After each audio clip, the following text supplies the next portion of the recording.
Hello, this is Julian with Coffee Reviews, and today we'll be reviewing the Mullugeta Muntasha natural processed Ethiopia from Passenger Coffee. And there's the bag right there. And Passenger, based out of Lancaster, Pennsylvania, and their coffee recipe has appeared on this channel quite a bit over the years, including our recent review of the Mullugeta Muntasha wash processed Ethiopia. And when we picked up that coffee, we obviously had to pick up the natural version of it as well.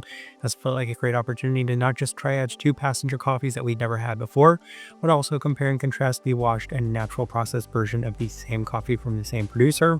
So it'll certainly be interesting to see how this one turned out. This right here is day 43.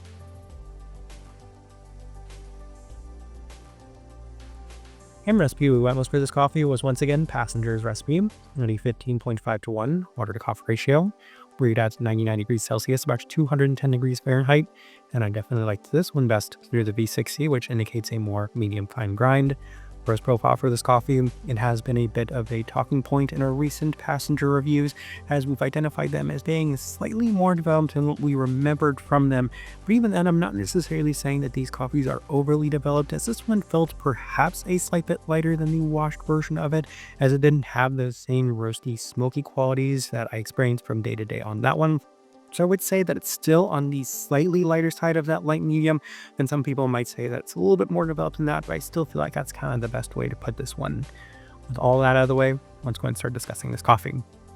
Day 15, first impression through the V60, and the coffee has a mostly berry forward feel, with it being in line with the listed strawberry-like aspects to it. In addition to that, it's presented in a darker berry scent, so I could certainly see something a little bit more reminiscent of like a blueberry. Relatively clean for a natural while simultaneously being a bit more robust. So that's what I continue to discuss when it comes to these passenger reviews we've had recently. Okay, start in general, very much what you'd expect from a natural. Day 18 through the Chemex, and the coffee is holding up nice for being natural, as it's offering a slight bit of the fermentiness, but it does continue to remain relatively clean for what you would expect. Sweeter with intense fruit aspects, mostly in line with the listed blueberry components. Yet again, some additional candied sweetness, so definitely picking up a little bit more on this second thing. Day 21 through the April brewer, and there were certainly mixed results, as the coffee felt toned down relative to some of the earlier experiences. It's a bit cleaner as a result, with a slightly better defined strawberry aspect, and some of these stone fruit qualities presented in a less intense sense. And truth be told, when it comes to natural processed coffees, if you're not going to offer me the level 4 in terms of cleanliness, then I do want it a bit more toned down. Robustness was also toned down, so definitely saw some positives, even if it wasn't quite as intense in certain aspects.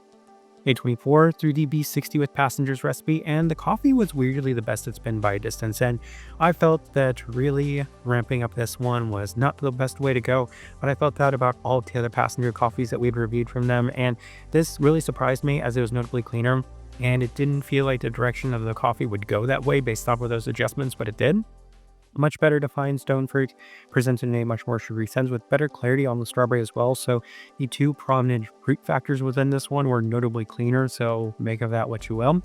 We move on to day 27, as we opted for the Chemex with Passenger's recipe, and this is the best it had been to this point, as it feels like it's improving in terms of clarity and definition, as the stone fruits present quite well for a natural processed coffee, with a nice tropical presentation to go with the berry forward base to it. So once again, defying logic and aspects, especially given that this one was also brewed with the Chemex, that I said, you're probably going to highlight and accentuate a lot of the more the more fermenting qualities of this coffee, but to my surprise, cleaner. We move on to day 30, as we opted for the V60 with Passenger's recipe, and there's continued success with this recipe, as it's offering more of a blueberry forward feel, this time with a slight fermentiness, but it's notably secondary to the more prominent fruit aspects, which I will happily take. In addition to that, great berry structure, so the strawberry they have listed on here, the blueberry that they have listed on here, a nice combination of those berry aspects to them, with a sweeter complementary stone fruit. Day 33 through the Chemex with Passenger's recipe, and the coffee is continuing to hold up very well for this brew method, as the higher extraction adjustments seem to work. I could identify this one as being very jam reminiscent, as it continues to remain on the notably cleaner side of things for natural, a bit of additional brightness and a lingering florality with a very nice experience overall. A36 through the V60 with Passenger's recipe, and the coffee has held up well as it has a violet floral tone to it with these strong berry attributes, a heavier stone fruit aspect this time around, and we essentially ran out of notes, so I just said relatively clean still, mostly consistent. All right, let's go ahead and put up the tasting wheel so you can see what we're getting.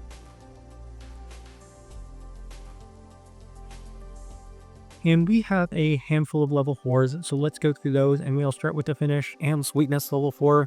And the reason I want to start with both of them is because I am extremely happy anytime a natural coffee doesn't go too overbearing in either of those two aspects.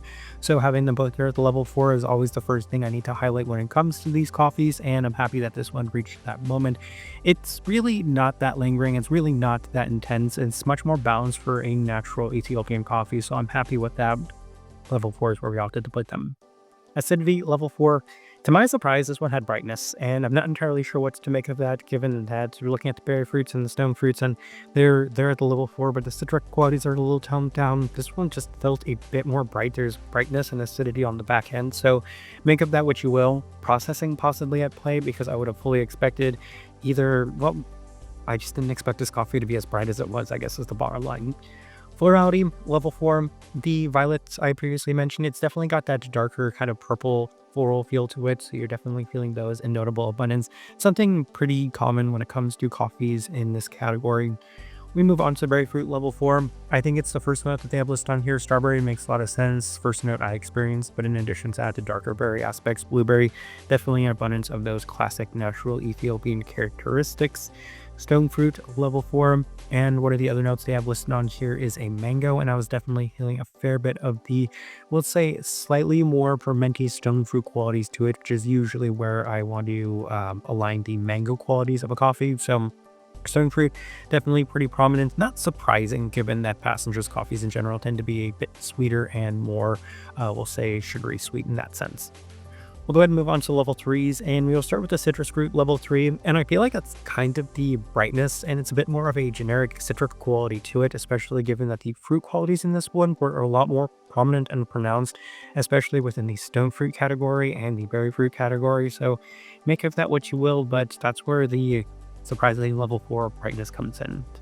Caramel, level 3, definitely more of that candied sweetness that we experienced from the other Passenger coffees we discussed. I would say that this one was also presented in a, we'll say, heavier sense too, given that this is a natural processed coffee, but even then, lots of sugariness to it. And then we'll go to the body of level 2.